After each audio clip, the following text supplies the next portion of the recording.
strength of DES is discussed in a greater way, but I wanted to put it in these smaller points. The first one is the use of 56-bit keys. I do not remember the numbers, so I have copied this from your textbook. See this, this also I have copied. Okay, so this I have copied from your textbook. It is not my own line, but I thought it is worth reading these lines. So I read for you. With a key length of 56 bits, there are 2 power 56 possible keys, which is roughly 7.2 into 10 raised to 16 keys, which is huge, huge, all right? Thus, on the face of it, a brute force attack appears impractical, all right? Assuming that on average, half of the key space has to be searched, a single machine performing 1 DES encryption per microsecond.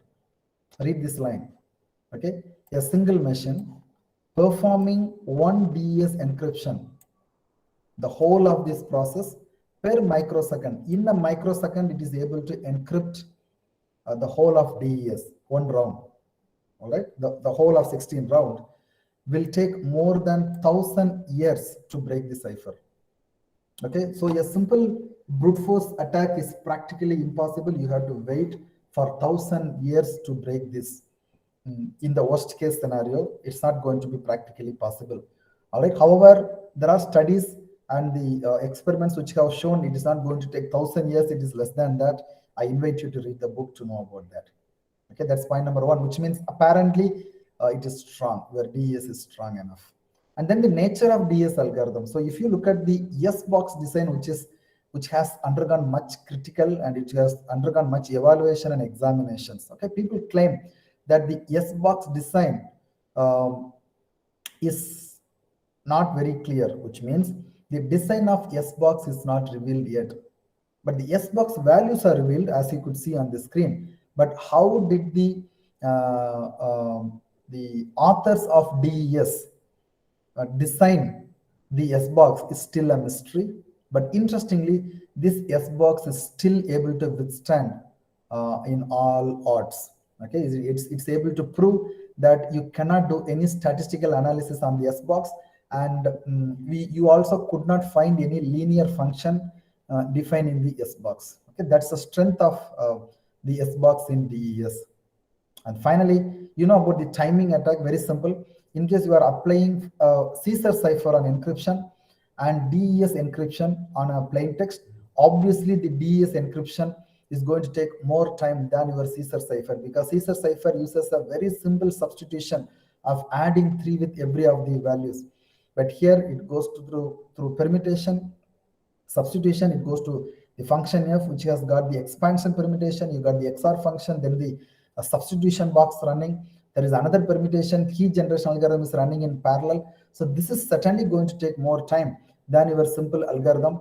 So based on how much time the machine takes for encryption, the attackers will be able to find out which kind of algorithm is used, what could be the key size, and so on. Okay, but nevertheless, your DES algorithm is still able to withstand against all this timing attack as well. Okay, so that's the content which I have taken from your textbook, which comes under the strength of DES. All right, so I also scheduled today to talk about the next one, which is advanced encryption standard. Simply it is called as AES. Right, so generally this is the overview of the structure of AES, but I think somebody is waiting. Is somebody waiting? But there is no one. Okay, I'll go back. So if you could see on the right hand side of the screen, don't look at the left hand side now, look at the right hand side. So this is your overall structure of your AES encryption. All right, so you got the plain text, very similar to your DES, and it is taken as state. What is the state? I will be reading this line for you. What is the state? And then it goes to initial transformation. Then there are rounds, round 1, round 2, round 3, up to n rounds it goes through, very similar to your DES. And then you got another round n. In every other round you got 4 transformation. Only in the final round you got only the 3 transformation. Then you got the final state to get the ciphertext. So this is the number you can remember. It is 128-bit. Keys of m bytes we are going to see. Okay, now we'll read the points on the left hand side. But structure wise to see apparently this DES and AES look similar, but they are different, right? And this brick red color you can uh, ignore, that is part of the template design, so that has nothing to do with this design here. Okay, so the cipher takes a plain text block of 128 bit. Okay, where AES takes 128 bit, or it is called as it is in bytes, 16 bytes. The length can be 16 byte or 24 byte or 32 byte. Because of that, if it is 16 byte, it's going to be 128 or 192 or 256, depending on the key length. You can call it as AES 128, AES 192, or 256, and so on. That's okay. Then the input to the encryption function and the decryption algorithm is a single 128-bit block, which means the input bit of 128 bit is not divided into left and right. You can see that's the first difference, important difference between DES and AES, where the block was the input is taken as two blocks in DES, but it is taken as it is as a single 128-bit block, so they are not same. The block is depicted as 4 cross 4 square matrix of bytes. Okay, 4 bytes cross 4 bytes is the size of this square, right? And then this block is copied into state array. Okay, this is called state array, so that it is easy to denote every of the bytes, which is modified at each state of encryption decryption. So this state undergoes multiple changes through its journey over n number of rounds, and finally this state is converted into a linear array.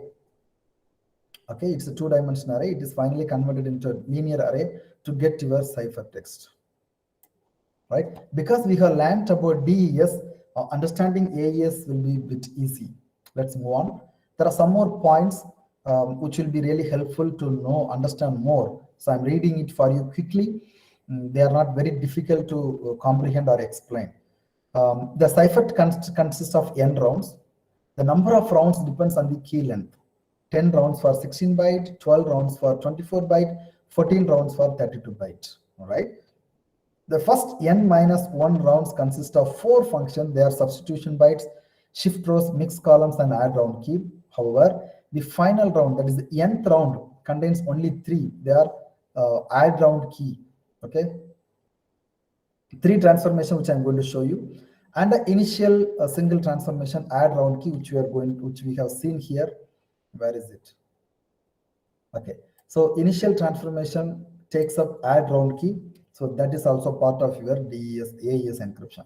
Okay, each transmission takes 1 or more 4 cross 4 matrices input and produces 4 cross 4 matrix. Okay, the key expansion function, that is a separate one we need to learn, generate n plus 1 round keys, each of which is a 4 cross 4 matrix, which is in bytes. The size is bytes, 4 bytes cross 4 bytes.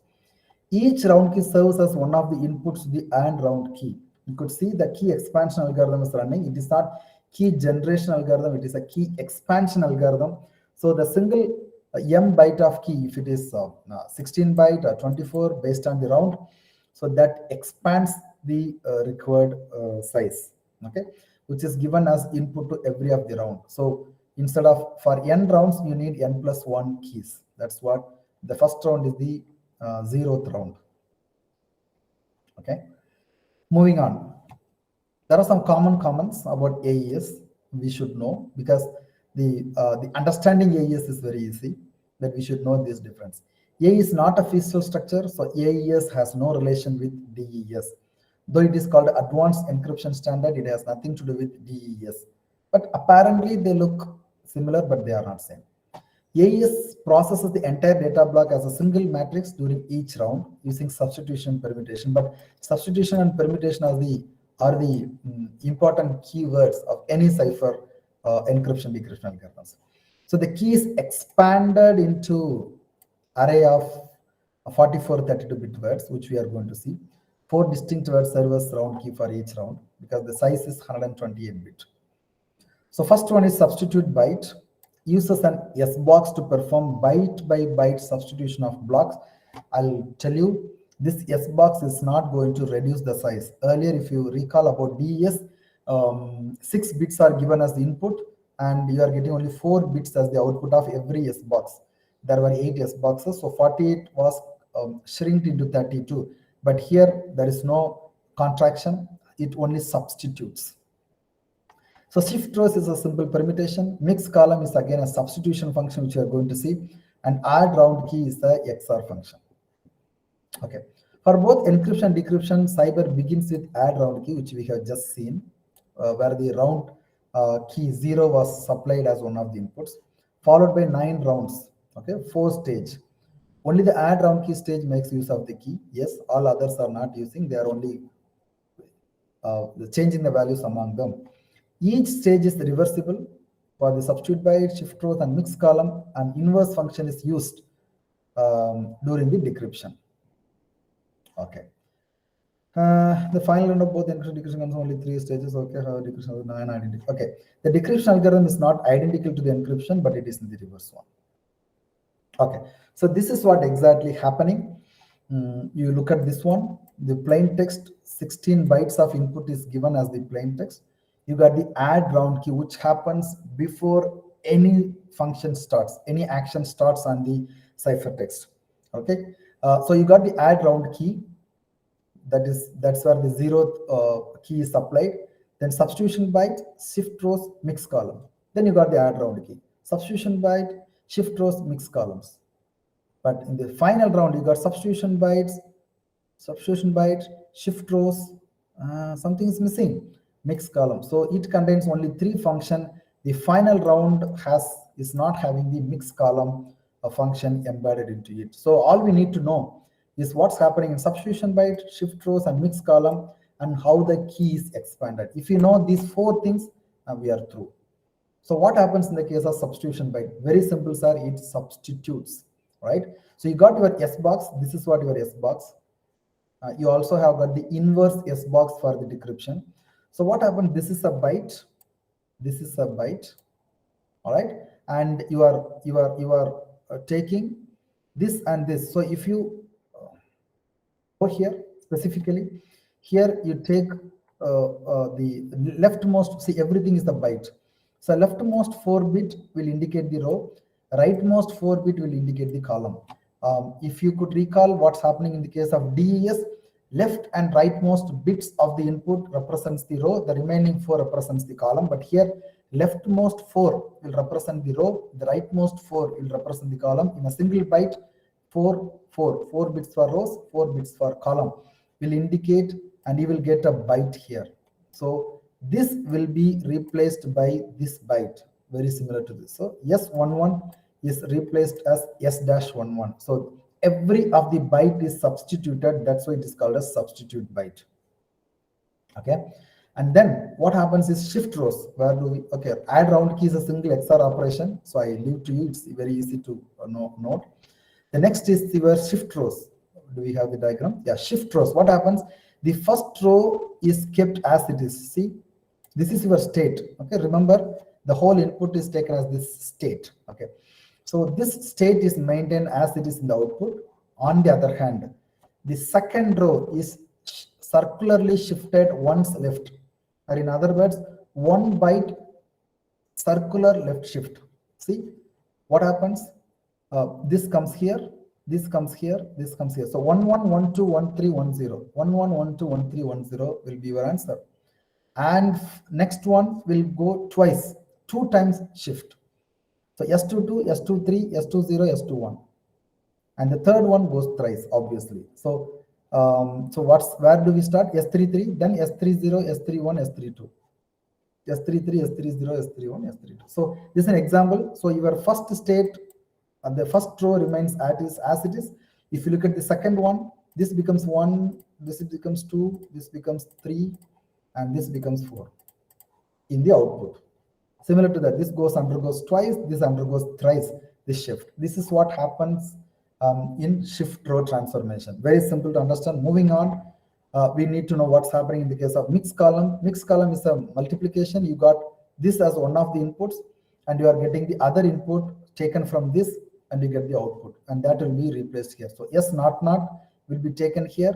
The multiplication answer will be coming here. you will get it. So here you got the substitution again is happening. This is what happening in the case of mixed column. All right. So substitute bytes, S box, shift rows, 0 shift. The first row is shifted no time. Then 1 shift, 2 shift, 3 shifts. All shifts are left shift with circular. And then mixed columns, we got the multiple table. It's a product of matrix. You got the output.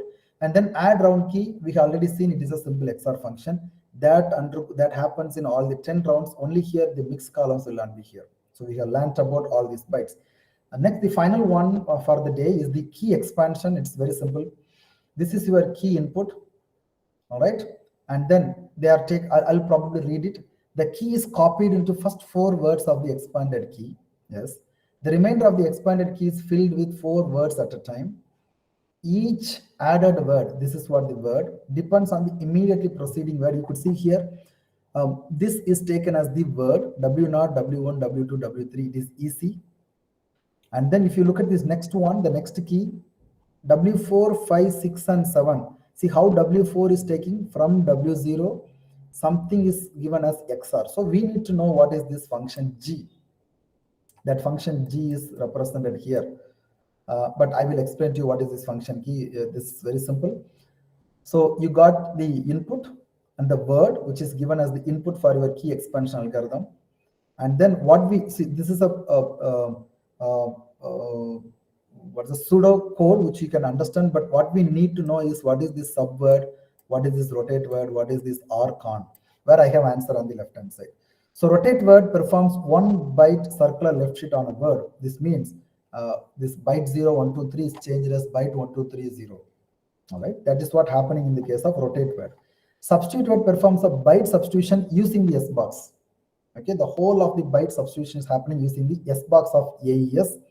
And then the RC is a round constant. Okay, round constant. For first round it is 0, 1. For second round it is 0, 2, and then 4, and then 8, 10, 20, 40, 1B, 36. This is the value which is taken here as the round con. But this is easily understandable. This is the for loop. This is how the value is calculated, which will be made into temp. And then for the specific word, the earlier word is taken and then the temp is XORed with. Okay, this is very similar to this. You are doing this XOR with the previous value to get the next word. So this is the key for next round. And this is the key for the final round. There are 44 such words are created using the key expansion algorithm. All right. So now if you could see this, you can easily get. Here it is W0, 1, 2, 3, then W4 up to 7. Here you are up to 44. So add round key is simple XOR. Substitution bytes is using the S box of your AES. Then shift rows goes for 0, 1, 2, 0, 1, 2, 3 times shift. And then the mixed columns is having a multiplication and then the add round. So this is all about your AES advanced encryption standard and the key generation algorithm as well.